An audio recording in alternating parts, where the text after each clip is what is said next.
Hello दोस्तों, कैसे हैं आप सब लोग। आई होप सभी अच्छे होंगे। So today we are starting limitation act chapter number 3, section number 12 से लेकर के 24 तक। ठीक है, इससे पहले हमने जो है तीन लेक्चर रिकॉर्ड कर लिए थे, 3 से 4।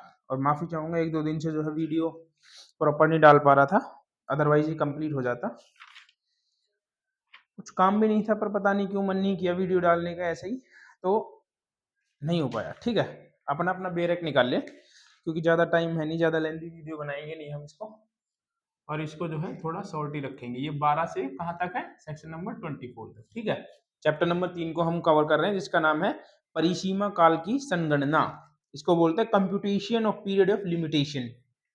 कि जो पीरियड्स होगा, कि कौन सा पीरियड जो होगा वो एक्सक्लूड होगा, कौन सा पीरियड काउंट होगा, उसके बारे में जो है हम इस चैप्टर में पढ़ेंगे। ठीक है, मेनली तो जो टाइम पीरियड एक्सक्लूड होगा उन सब चीजों के बारे में जो है हमें ज्यादा ध्यान से पढ़ना होगा, कि वही ज्यादा इंपॉर्टेंट है। सेक्शन 12 से लेकर के 20 तक इंपॉर्टेंट है। उसके बाद में पूरी जो है एक दिन में एक लेक्चर में रिकॉर्ड हो जाएगा। जो जितना टाइम लगेगा वो सेक्शन 12 से लेकर के 20 तक के ही बीच में लगेगा, याद रखना।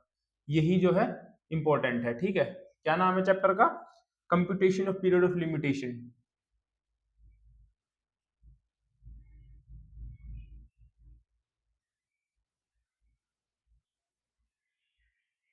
Period of limitation.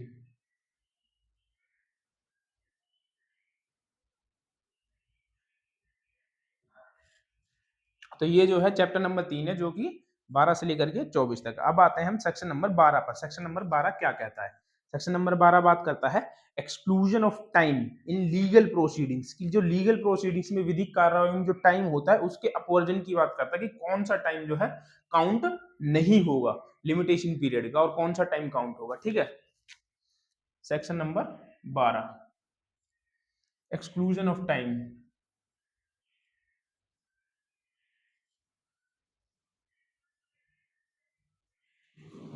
In legal proceeding.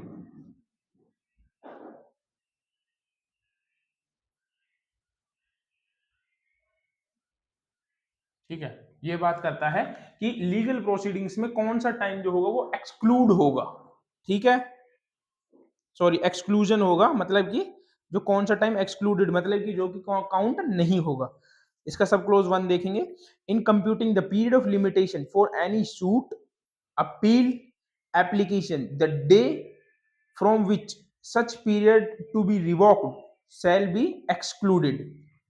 Hindi में क्या कहता है? किसी वाद, अपील या आवेदन की परिसीमा काल की संगणना करने में वह दिन अपवर्जित कर दिया जाएगा जिससे परिसीमा काल की गणना की जानी है। मतलब कि जिस टाइम पीरियड से लिमिटेशन पीरियड को स्टार्ट होना है, मतलब कि मान लीजिए कि 1 तारीख से जो है, ठीक है, 1 अप्रैल से, सॉरी 1/1/2026 से जो है कोई टाइम पीरियड स्टार्ट होना था। इस दिन कोई या तो कोई एग्रीमेंट हुआ, ठीक है, या फिर कुछ भी हुआ जिस टाइम पीरियड से जो है लिमिटेशन स्टार्ट होनी थी, या फिर कोई कोर्ट का ऑर्डर आया तो इस डेट से स्टार्ट होनी थी। मैं एग्जांपल के लिए बता रहा हूँ, इस डेट से स्टार्ट होकर के मान लीजिए कि वो 3 मंथ तक चलनी थी। ठीक है, 3 मंथ तक या कुछ दिन तक, मान लीजिए कितना टाइम तक चलनी थी, तो इसका टाइम पीरियड था 1 मंथ का। मैं 1 मंथ का लगा देता हूँ, या 1 मंथ लगा लीजिए या 1 ईयर लगा लीजिए, जो भी आप लगाएं। ठीक है, इसका टाइम पीरियड कितना था? इसके लिमिटेशन का पीरियड था 1 ईयर या 1 मंथ। अब जब ये जिस दिन का ये कह रहा है कि जिस दिन का ये एग्रीमेंट है या फिर ये ऑर्डर है, वो टाइम जो होगा वही दिन एक्सक्लूड कर दिया जाएगा। वो दिन जो होगा वो काउंट नहीं होगा। और ये जो काउंट होगा, ये क्या होगा? ये टाइम पीरियड दो तारीख से स्टार्ट होगा। ठीक है, मतलब कि 21/01/2026। ठीक है, ये टाइम पीरियड जो लिमिटेशन पीरियड होगा, ये 2/1/2026 से स्टार्ट होकर के 1 मंथ या 1 ईयर तक चलेगा। कितने तक चलेगा? ये चलेगा एक अगर आप ईयर में लगाते हो तो 2027। ठीक है, तो ये जो टाइम पीरियड चलेगा, ये इतना टाइम पीरियड चलेगा, मतलब कि वो दिन एक्सक्लूड हो जाएगा जिस टाइम पीरियड से जो है इसकी गणना करी जानी थी। मतलब कि 1 तारीख से जो इसकी स्टार्टिंग थी, उस टाइम पीरियड को इसने एक्सक्लूड कर दिया। ठीक है, ये जो होता है, ये गुड फेथ में किया गया है, ताकि जो है किसी के साथ में इनजस्टिस ना हो। ठीक है, अब किसी को एक दिन में तो वैसे भी नहीं पता चलता कि मेरा टाइम पीरियड स्टार्ट हो गया, तो एक दिन तो कम से कम रिलैक्स से रहे, ऐसा कुछ नहीं है। बाकी इसका प्रोस्पेक्ट यही था कि किसी के साथ इनजस्टिस ना हो, और जो है कोई कंफ्यूज ना हो इस चीज के लिए। तो ये इसका फर्स्ट पॉइंट कहता है कि टाइम पीरियड उसी दिन से स्टार्ट होगा, सॉरी टाइम पीरियड का वो दिन एक्सक्लूड हो जाएगा जिस दिन से इसका टाइम जो जिससे की गणना शुरू होनी है। उसके बाद आते हैं अब सेकंड पर, सब क्लोज टू। सब क्लोज टू क्या कहता है? सब क्लोज टू देखेंगे किसी अपील के लिए अथवा ऐसे आवेदन के लिए। याद रखिएगा किसके लिए है सब क्लोज टू? अपील के लिए, अपील के लिए एंड एप्लीकेशन के लिए, यही है ना।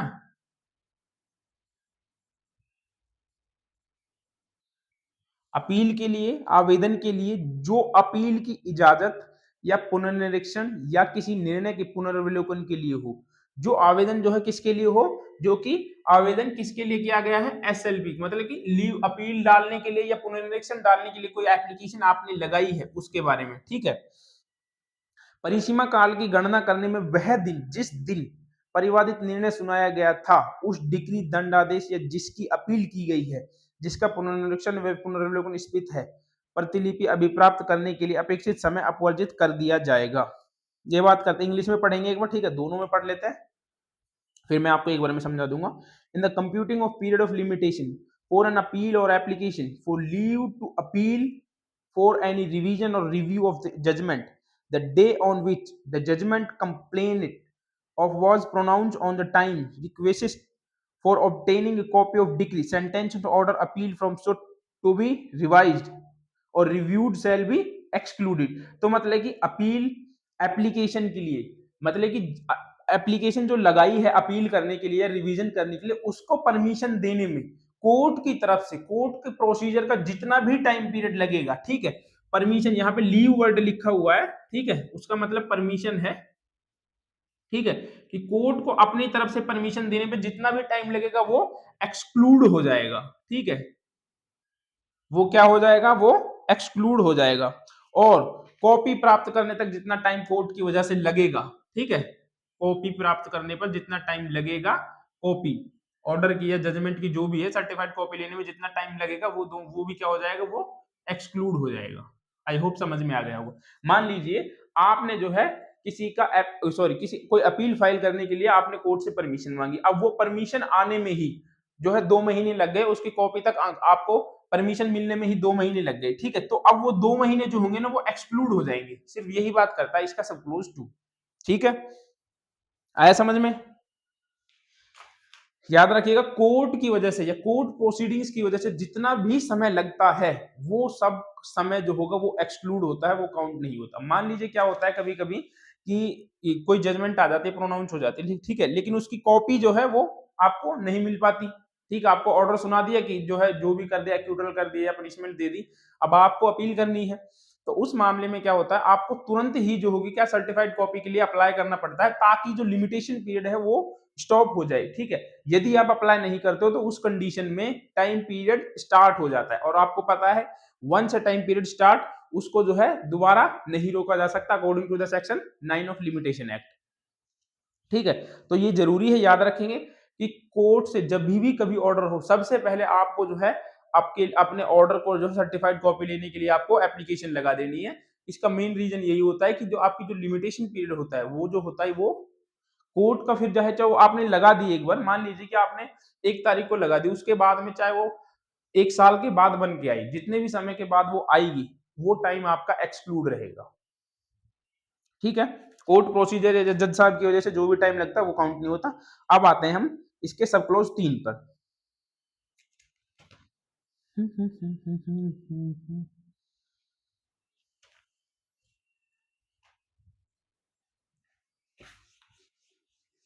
मेरे वर्ड्स को ही लिख लीजिएगा आप, ठीक है, जैसे जैसे मैं बोल रहा हूँ वीडियो को स्टॉप करके आप ऐसे ऐसे लिख सकते हो। अब आते हैं 3 पर। 3 क्या कहता है? where a decree or order is appealed from or sought to be revised or reviewed, where an application is made for leave appeal from a decree or order, the requisites of obtaining a copy of judgment also be excluded। तो ये वही बात करता है, देखिए मान लीजिए जो मैंने अभी आपको पिछले एग्जांपल में बताई थी वो सबसेक्शन 3 की बताई थी, ठीक है। एक एक मेरी आदत एक एक कुछ ज्यादा ही लिखने की हो गई, 1/1/2026 को जो है कोई जजमेंट प्रोनाउंस हो जाती है, लेकिन वो जजमेंट जो होती है वो क्या है वो जजमेंट जो है वो नहीं आ पाती है। ठीक है, आपको जो जजमेंट सुना दी जाती है लेकिन जजमेंट तैयार नहीं करी जाती है। अब उसको तैयार करने में जो है कितना टाइम लग जाता है, तैयार करने में मान लीजिए 30 दिन का टाइम लग गया, 30 डेज का। ठीक है, 30 डेज का टाइम लग गया, तो अब ये टाइम पीरियड जो होगा कोर्ट की प्रोसीडिंग्स की वजह से लगा है, आपकी तो इसमें कोई गलती नहीं है, तो ये टाइम पीरियड जो होगा वो एक्सक्लूड मान लिया जाएगा। ठीक है, कोर्ट अपने जजमेंट देती है, डिग्री देती है, तो जितना टाइम कोर्ट को जजमेंट डिग्री देने में लगता है वो टाइम पीरियड को एक्सक्लूड मान लिया जाएगा। बट इसके लिए कंडीशन है ये कि जब भी जजमेंट प्रोनाउंस हो आपको तुरंत जो होगी वो क्या करनी पड़ेगी, उसके लिए सर्टिफाइड कॉपी जो है एप्लीकेशन आपको लगा देनी होगी कोर्ट में, ताकि जो आपका पीरियड है टाइम पीरियड लिमिटेशन का वो एक बार स्टॉप हो जाए। ठीक है, तो ये कहता है इसका सबसेक्शन 3। पढ़ेंगे एक बार क्या कहता है, जहां किसी डिक्री या आदेश की अपील की जाती है, जहां किसी डिक्री या किसी ऑर्डर की अपील जाती है या उसका पुनर्निरीक्षण या पुनर्वलोकन, रिव्यू या रिवीजन, जहां किसी डिक्री या आदेश की अपील की इजाजत के लिए आवेदन किया जाता है, मतलब कि जहां किसी डिक्री या फिर जो ऑर्डर है उसके लिए जो है परमिशन मांगी जाती है कि हम इसके खिलाफ जो है अपील करें, वहां उस निर्णय की, वहां उस ऑर्डर की जिसकी कॉपी प्राप्त करने के लिए अपेक्षित समय भी आप वर्जित कर देते। कॉपी प्राप्त करने में जो टाइम पीरियड लगेगा वो टाइम पीरियड एक्सक्लूड कर दिया जाएगा, उस टाइम पीरियड को जो है काउंट नहीं किया जाएगा। अब आते हैं सब क्लोज 4 पर। सब क्लोज 4 बात करता है पंचाट की। किसकी बात करता है? पंचाट। ठीक है, अवार्ड। अवार्ड जो होता है वो आर्बिट्रेशनल प्रोसीडिंग्स में होता है, अवार्ड जजमेंट बाकी सेम ही होती है सब में। ठीक है, लेकिन यहाँ पर इसको आर्बिट्रेशनल प्रोसीडिंग्स जो होती है, आर्बिट्रेशन की प्रोसीडिंग्स जो होती है उसमें भी जो है लिमिटेशन एक्ट में जितना टाइम पीरियड अवार्ड की कॉपी लेने में लगेगा, अवार्ड की कॉपी लेने में जितना टाइम पीरियड लगेगा वो टाइम पीरियड एक्सक्लूड हो जाएगा। ठीक है,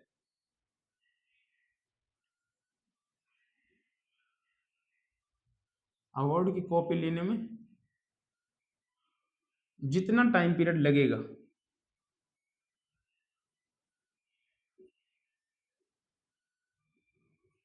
वह अपवर्जित हो जाएगा। अपवर्जित ही बोलते हैं ना हिंदी में, अपवर्जित या एक्सक्लूड हो जाएगा। ठीक है,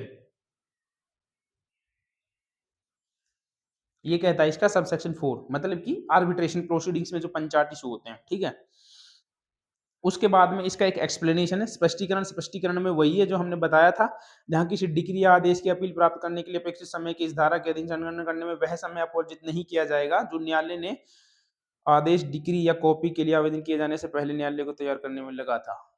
इंपॉर्टेंट बात। ठीक है, एक्सप्लेनेशन को देखेंगे। एक्सप्लेनेशन में एक बात वर्ड यूज किया गया है, बिफोर वर्ड को आप जो है हाईलाइट से हाईलाइट कर लेना इस एक्सप्लेनेशन के लिए। तो बिफोर वर्ड तो ये कहता क्या है, ये कहता है कि जहां पर जो है कोई डिक्री या कोई ऑर्डर जो है, ऑर्डर को प्राप्त करने का वो समय जो होगा वो समय एक्सक्लूड नहीं होगा। कौन सा समय एक्सक्लूड नहीं होगा?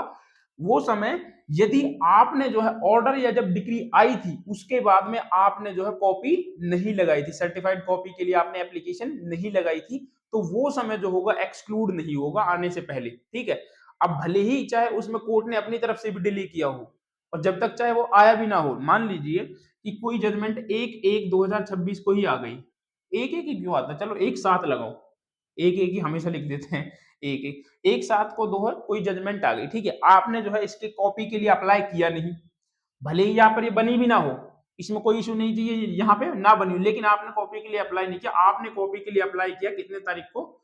17 तारीख को। ठीक है, 17/7/2026 को आपने अप्लाई किया।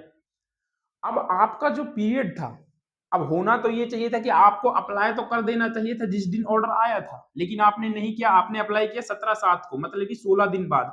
तो अब जो ये 16 दिन के बीच का जो टाइम पीरियड है ना, ये एक्सक्लूड नहीं होगा।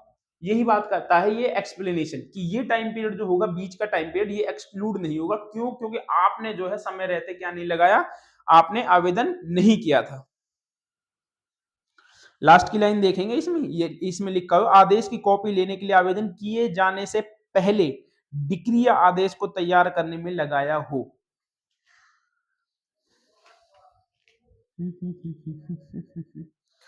इंग्लिश में देखेंगे इन द कंप्यूटिंग वैसा तो समझा तो दिया ही है, समझाने का क्या है, बस मेनली यही है जो मैं बोलता हूँ ना, आप बाय वर्ड्स भी वो लिख सकते हैं। ठीक है, हो सकता है लिखना पॉसिबल ना हो रहा, लेकिन मैं आपको हर चीज को जो है समझा दे रहा हूँ अच्छे से। आप कुछ एक चीज को मैं दोबारा से समझा दे रहा हूँ, इसको मैं दोबारा से, in computing under this section time request for obtaining a copy of decree और order any time taken by the court prepared और डिक्री, मतलब कि ये कहता है कि डिक्री को लेने में जितना समय लगता था, ठीक है, और कोर्ट ने डिक्री को तैयार करने में जितना समय लगाया, बिफोर एन एप्लीकेशन, आपके एप्लीकेशन लगाने से पहले, वो समय जो होगा वो काउंट नहीं होगा, सिर्फ वही समय काउंट होगा जो आपने एप्लीकेशन लगाई है, उसके बाद का जो जितना भी समय लगेगा वो समय काउंट होगा। आया समझ में? ठीक है, ये एग्जांपल का मैं दोबारा बता देता हूँ। मान लीजिए कि 1/7/2026 को कोर्ट ने जजमेंट प्रोनाउंस कर दी, ठीक है, अब हो सकता है वो जजमेंट प्रिपेयर ना हो या फिर बनी ना हो तब तक, और आपने जो है उसके लिए अप्लाई ही नहीं किया। अब ये कह रहा है कि यदि आप अप्लाई कर देते तो ये टाइम पीरियड 1/7 से ही स्टार्ट हो जाता है, लेकिन अब आपने अप्लाई नहीं किया तो ये टाइम पीरियड स्टार्ट हुआ, आपने 17/7 को अप्लाई किया तो 17/7 से अप्लाई होगा, और बाकी के जो 16 दिन होंगे वो जो होगा टाइम पीरियड वो एक्सक्लूड नहीं होगा, वो टाइम पीरियड लिमिटेशन पीरियड में काउंट किया जाएगा। तो यही बात करता है सेक्शन नंबर 16। जितने भी सीनियर वकील होते हैं, आपने देखा होगा जो कोर्ट में जाते हैं, उनको तो मेनली पता ही होगा, जब भी कभी कोई ऐसे ऑर्डर आता है जिसमें अपील वगैरह फाइल करनी हो, तो उसमें जो होगा सबसे पहले सर्टिफाइड कॉपी लगाने के लिए एप्लीकेशन लगा देते कोर्ट में, जिस दिन प्रोनाउंस हुआ उस दिन या फिर उसके अगले ही दिन जो है उसको स्टार्ट कर देगी, बिकॉज जिस दिन हुआ है वो दिन तो वैसे भी एक्सक्लूड ही रहता है, तो उसके अगले दिन तुरंत ही जो है उसको कॉपी लेने के लिए एप्लीकेशन लगा देते हैं। उनको पता होता है कि लिमिटेशन पीरियड कितना इंपॉर्टेंट है, और एक बार लिमिटेशन पीरियड स्टार्ट हो गया तो वो रुकता भी नहीं है। तो ये कहता है सेक्शन नंबर 12। आई होप समझ में आ गया होगा। सेक्शन नंबर 12 के 4 क्लोजेस थे, 4 के 4 को जो फर्स्ट बात करता था कि वो बात करता है कि जिस डेट से स्टार्ट होना था, जिस डेट से स्टार्ट होना था उसको, वो डेट एक्सक्लूड हो जाएगी। सेकंड फिर वो बात करता था कि डिक्री सॉरी अपील या एप्लीकेशन के लिए जो आपने परमिशन मांगने के लिए डिक्री या ऑर्डर के खिलाफ अपील डालने के लिए समय लगाया था कॉपी लेने में, वो समय एक्सक्लूड हो जाएगा। उसके बाद में कोर्ट की तरफ से कोर्ट प्रोसीडिंग्स का जितना भी समय लगता है जजमेंट प्रोनाउंस करने के बाद तैयार करने में उसको, वो समय एक्सक्लूड हो जाएगा। 3 कहता है, 4 में पंचायत का कहता है, एंड फिर ये एक्सप्लेनेशन है। और अब आते हैं सेक्शन नंबर 13 पर।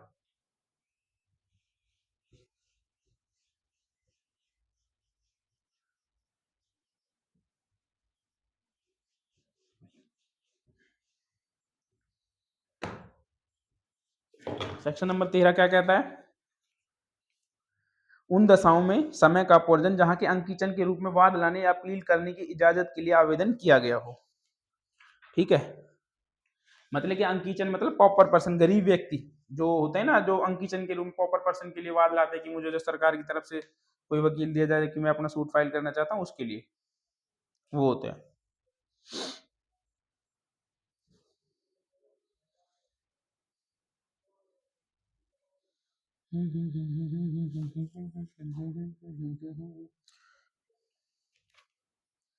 सेक्शन नंबर 13 मैं सिर्फ इसमें exclusion of time,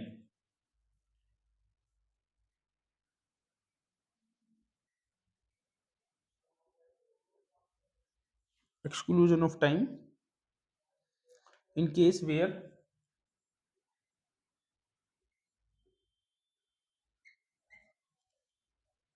leave to sue, leave का मतलब यहाँ पे परमिशन होता है, ठीक है, लीव टू sue और appeal as a pauper, pauper को किचन बोलते हैं, इज अप्लाइड फॉर। तो ये इसकी डेफिनेशन है, ठीक है, मतलब कि पॉपर पर्सन के रूप में अप्लाई करने के लिए, कोई भी अपील डालने के लिए, सूट डालने के लिए जो है आपने आवेदन किया था परमिशन लेने के लिए, तो उसमें जितना टाइम पीरियड लगेगा वो टाइम पीरियड एक्सक्लूड हो जाएगा। इसको पढ़ते हैं एक बार। जहां की अंगकीचन के रूप में वाद या अपील करने की इजाजत के लिए आवेदन किया जाता है, जहां भी याद रखिएगा अंगकीचन के रूप में सूट और अपील करने के लिए जो है, परमिशन मांगने के लिए जो है क्या किया जाता है, आवेदन किया जाता है, एप्लीकेशन लगाई जाती है। प्रपेक्षित हो गया कि वहां वाद या अपील के किसी विहित समय काल की गणना में उतना समय अपवर्जित कर दिया जाएगा जितना समय के दौरान उसे इजाजत के लिए अपने सद्भाव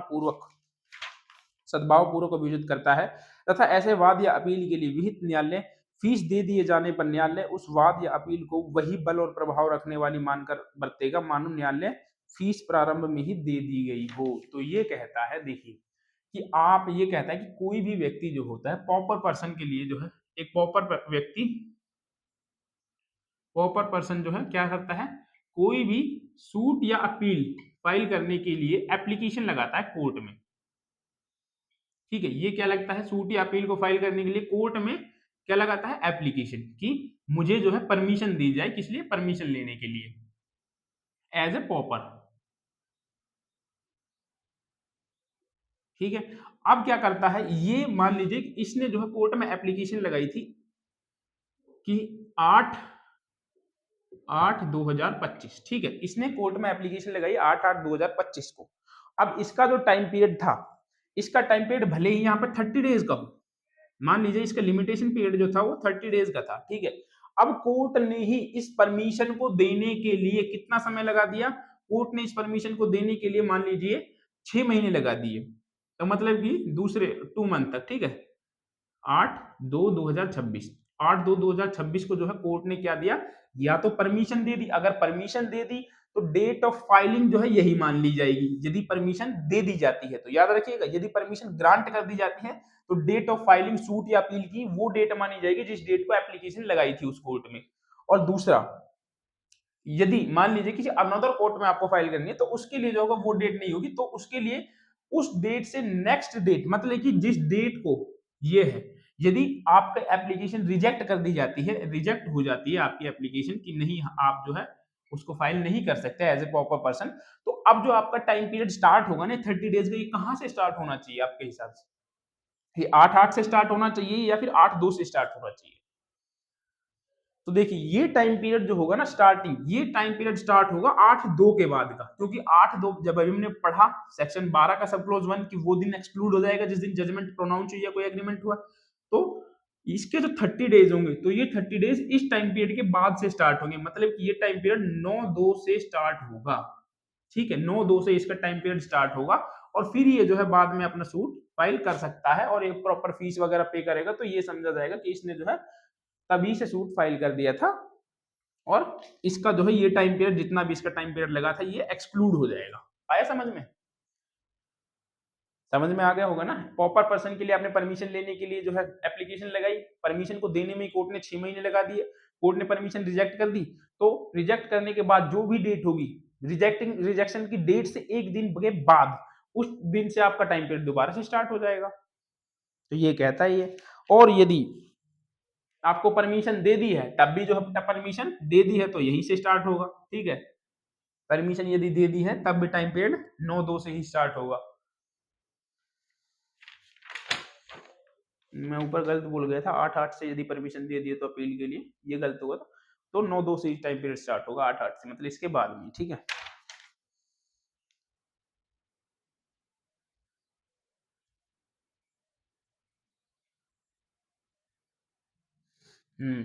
एक लाइन इसमें कहता है कि वही बल मानकर चलेगा न्यायालय की इसकी स्टार्टिंग में ही फीस दे दी थी, मतलब कि यहाँ आने के बाद यदि कोर्ट ये रिजेक्ट कर देती है, ठीक है, कोर्ट ने इसको रिजेक्ट कर दिया और उसके बाद में इसमें जो है प्लांट की जो भी फीस वगैरह थी वो पे कर दी, कोर्ट फीस वगैरह पूरी दे दी। उसके बाद में कोर्ट फिर इसको ये समझेगा कि इसने जब ये स्टार्टिंग में आया था ना 8/8 में, तभी इसने कोर्ट फीस दे दी थी, इसको ये मानकर चलेगा कोर्ट, ठीक है।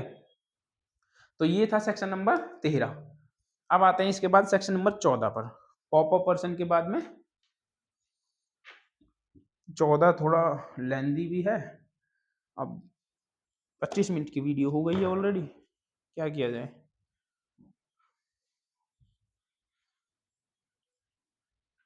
अब हो गई है तो हो ही गई है, करवाना भी तो है इसको, जल्दी से करवा के हटते हैं क्या, ज्यादा टाइम भी तो नहीं ले सकते। सेक्शन नंबर 14, बिना अधिकारिता वाले न्यायालय में सद्भावना पूर्वक की गई कार्रवाई में लगे समय का अपवर्जन, मतलब कि जिस कोर्ट के पास जुरिडिक्शन नहीं थी आप उस कोर्ट के पास जो गए और उसकी प्रोसीडिंग्स में आपको जितना समय लगा वो टाइम पीरियड के बारे में बात करता है, ठीक है। Without jurisdiction section 14। सेक्शन 14 का 1 देखेंगे। सेक्शन 14 का 1 क्या कहता है? किसी वाद की परिसीमा काल की गणना करने में उतना समय जितने समय के दौरान वादी चाहे प्रथम बार के चाहे अपील या पुनरीक्षण न्यायालय में प्रतिवादी के विरुद्ध अन्य सिविल कार्रवाइयां सम्यक तत्परता से अभियोजित करता रहा, अपवर्जित कर दिया जाएगा, जहां की कार्रवाई उसी विवाद विषय से संबंधित हो और सद्भावना पूर्वक किसी ऐसे न्यायालय में अभियोजित की गई जो अधिकारिता की त्रुटि या वैसे ही प्रकृति के अन्य हेतु से ग्रहण करने में असमर्थ हो। तो ये बात करता है कि कोई भी सूट, यहाँ पे याद रखना जो सब क्लोज 1 है इसका, ये सूट की बात करता है, ठीक है, ये सिर्फ और सिर्फ सूट की बात करता है। कोई भी सूट जो है, यदि आपने जो है इनकम्पेटेंट कोर्ट में, ठीक है, या तो वो इनकम्पेटेंट नहीं थी या फिर विदाउट जूरिडिक्शन वाले कोर्ट में, विदाउट जूरिडिक्शन कोर्ट में आपने जो है उस सूट को फाइल कर दिया और कोर्ट ने ये चीज बताने में ही आपको जो है आपकी लिमिटेशन पीरियड, कोर्ट ने ये चीज बताने में ही आपको 6 महीने लगा दिए कि आपने जो है प्रॉपर कोर्ट में आप नहीं आए और उसके बाद में जो है उसने दूसरे जो भी कोर्ट था उसको इसको ट्रांसफर कर दिया या फिर आपको न्यू सूट फाइल करने के लिए परमिशन दे दी। तो अब यहाँ पर जो होगा, जितना भी टाइम पीरियड यहाँ पर ये लगा है, आपने तो गुड फेथ में गए थे, कोर्ट की तरफ से ये टाइम पीरियड लगा कि उसने 6 महीने में ये आपको बताया कि आप जो है प्रॉपर कोर्ट में नहीं आए हैं, तो इसमें आपकी तो कोई गलती नहीं है, आप गए थे। ये जरूर है कि बाय मिस्टेक आप अनदर कोर्ट में चले गए, लेकिन ये कोर्ट की ड्यूटी बनती थी कि वो आपको बताए। लेकिन अब जब आप गए थे तो आपके पास पूरा टाइम था अपील का, लेकिन अब आप गए तो 6 महीने तो यहीं लग गए, तो इस हिसाब से तो आपका अपील का टाइम पीरियड बचना ही नहीं चाहिए था। लेकिन यहाँ पर ऐसा नहीं है, यहाँ पर ये है कि यदि कोर्ट की वजह से, कोर्ट की प्रोसीडिंग्स की वजह से जितना समय लग रहा है वो समय एक्सक्लूड हो जाता है, ठीक है, तो यहाँ पर जो होगा, ये समय जो होगा, ये टाइम पीरियड 6 मंथ का जो है एक्सक्लूड हो जाएगा और आप जो है दूसरी जुरिडिक्शन में जाकर के जो है सूट फाइल कर सकते हैं, या फिर जो है, या फिर कोर्ट चाहे तो इसी को जो है दूसरे में ट्रांसफर कर सकती है, ठीक है। अब आते हैं इसके सब क्लोज 2 पर। सब क्लोज 2 क्या बात करता है? सब क्लोज 2 ये बात करता था सूट की, और सब क्लोज 2 बात करता है किसी भी एप्लीकेशन की, ठीक है।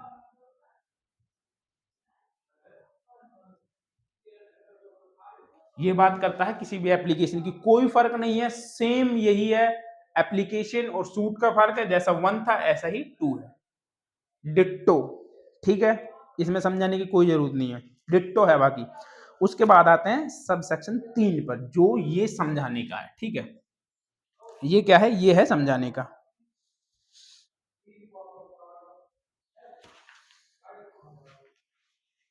देखिए ये क्या कहता है कि सीपीसी 1908 के आदेश 23 के नियम 2 में उन्हें किसी बात को तो धारा 1 को बंद उस आदेश के नियम 1 के अधीन न्यायालय द्वारा दी गई आज्ञा के आधार पर नए वाद के संबंध में लागू होंगे, जहां की आज्ञा इस आधार पर दी गई कि आधिकारिकता की त्रुटि वैसे ही प्रकृति के अन्य हेतु से पहले वाद की असफल होना अवश्य संभावी हो।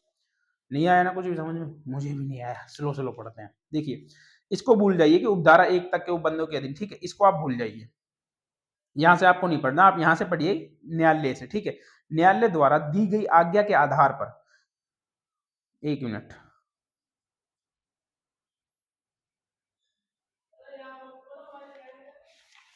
इंग्लिश में पढ़ो इसको, यहां से द प्रोविजन से पढ़ो, the provision of subsection 1 shall apply in relation to a fresh suit institute of permission grant by court under rule 1 that order।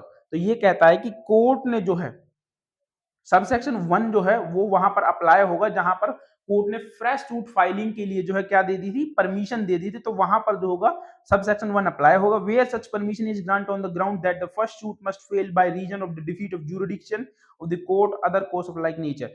ये वहां पर अप्लाई होगा, कोर्ट वहां पर परमिशन देगी जहां पर आपका जो फर्स्ट सूट था वो किस वजह से डिनाई हो गया, या तो आपकी जुरिडिक्शन की वजह से या फिर किसी सिमिलर कारण की वजह से, ठीक है।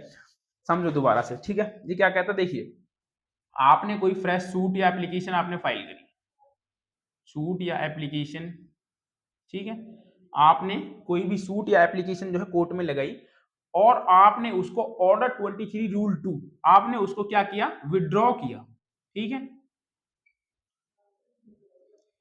आपने उसको क्या कर लिया? आपने उस सूट को समझना पहले, ठीक है, आपने उसको क्या कर लिया? विड्रॉल कर लिया, ठीक है। विड्रॉल किस वजह से किया? या तो जो है आपने क्या कर दिया था, विदाउट जुरिडिक्शन में जो है, विदाउट जुरिडिक्शन में आपने विदाउट जुरिडिक्शन मतलब कि जिसके पास जुरिडिक्शन नहीं थी वहां पर जो है वो केस फाइल हो गया था, और या फिर जो है किसी सिमिलर नेचर की वजह से, अदर किसी सिमिलर कारण की वजह से जो है ऐसा हो गया था कि आपने जो है उसको विड्रॉ कर लिया with the permission of the court. याद रखना, with the permission of the court. Withdraw तो with the permission of the court होता है। परमिशन कहां पे दी जाती है? परमिशन दी जाती है ऑर्डर 23 रूल 2। ठीक है, परमिशन दी जाती है यहां पर, जो ये बात करता है ना कि ऑर्डर 23 रूल 2 के अंतर्विष्ट किसी बात के होते उपधारा 1 के आदेश के अधीन न्यायालय द्वारा दी गई आज्ञा पर संस्थित नए वाद के संबंध में लागू होंगे। तो मतलब कि जो कोर्ट ने जो ये परमिशन दी है ना इसको ऑर्डर 23 के अकॉर्डिंग कि आप जो है फ्रेश सूट फाइल कर सकते हैं, फ्रेश सूट फाइल कर सकते हैं, तो इस पर जो है सेक्शन नंबर 14 का सब क्लोज 1 ऐसे ही अप्लाई होगा। ठीक है, आई होप समझ में आ गया होगा आपके। ठीक है, सेक्शन नंबर 1 सॉरी सब क्लोज 1 अप्लाई होगा फ्रेश सूट। तो ये जितना भी टाइम पीरियड जो विड्रॉल ऑफ सूट में जितना भी टाइम पीरियड यहाँ पे लगाया था फ्रेश सूट फाइल करने तक, वो सारा टाइम पीरियड एक्सक्लूड हो जाएगा। ये बात करता है इसका सब क्लोज 3। आई होप अब समझ में आ गया होगा। उसके बाद स्पष्टीकरण है। स्पष्टीकरण 1 ये कहता है कि यदि जो है कोई फॉर्मल सूट सिविल सूट जो है पेंडिंग है, तो उस जिस दिन से वो स्टार्ट हुआ था जिस दिन तक वो खत्म हुआ था, वो दोनों टाइम पीरियड जो है गिने नहीं जाएंगे।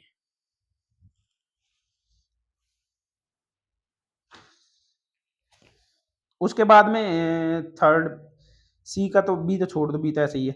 सी कहता है कि जो मिस जॉइंडर ऑफ पार्टीज, यदि कोई जो है गलती से किसी और को या मिस जॉइंडर ऑफ पार्टीज कर देता है, कुसंयोजन की अधिकारिता की त्रुटि कोई गलती कर देता है, तो उसको ऐसा समझा जाएगा कि वो जो है जुरिडिक्शन की एरर था। ठीक है, मतलब कि कोई यदि कोई मिस जॉइंडर ही है ना, यदि कोई मिस जॉइंडर कर देता है, यदि कोई किसी को पार्टी नहीं बना पाता, तो उसको कौन सा एरर माना जाएगा? तो उसको जुरिडिक्शनल एरर माना जाएगा, और उस पर भी जो है सेक्शन नंबर 14 की लिमिटेशन जो होगी वो अप्लाई होगी, कि उसको भी आप ये बोल सकते हो कि विदाउट जुरिडिक्शन जो है आपने अप्लाई कर दिया था, इस वजह से आपके पास टाइम नहीं था। कल को वो जो आपने जो मिस कर दिया था वो पार्टी आकर के ये नहीं कह सकती कि मैं तो इसमें पार्टी नहीं था और अब इसका टाइम पीरियड जो है एक्सक्लूड हो गया। नहीं, वो जो है वो एक एरर था जो सेक्शन 14 में जो है कवर हो जाएगा और वो टाइम पीरियड एक्सक्लूड हो जाएगा उसके लिए।